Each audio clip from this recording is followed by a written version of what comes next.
আমি MSc school থেকে এসেছি ম্যাডাম। আমাদের প্রেসিডেন্ট আমাকে আপনার কাছে পাঠিয়েছেন। আপনি সত্যি খুব ভালো কাজ করছেন ম্যাডাম। তার পাশে শুধু আপনারই প্রশংসা হচ্ছে। আপনার এই কাজ শুধু এই 4 দেয়ালে সীমিত থাকা উচিত নয়। সরকার আপনার ট্যালেন্টের কদর করতে পারবেন না, শুধু প্রাইভেট সেক্টরই আপনার ট্যালেন্টকে যোগ্য সম্মান দিতে পারবে আর তার মূল্যও দিতে পারবে। আমি বলি কি, এমএসসি স্কুলের প্রিন্সিপাল হয়ে যান। স্যারের পক্ষ থেকে আপনার কাছে এই প্রস্তাব নিয়েই এসেছি।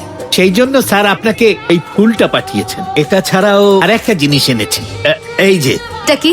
5 লাখ টাকা। স্যার এটা আপনাকে দিতে বলেছেন। আপনি চান যে আমি আপনাদের স্কুলের জন্য কাজ করি? তার সঙ্গে দেখা হলে আমি নিশ্চয়ই বলবো যে আপনি খুব বিশ্বস্ত কর্মী।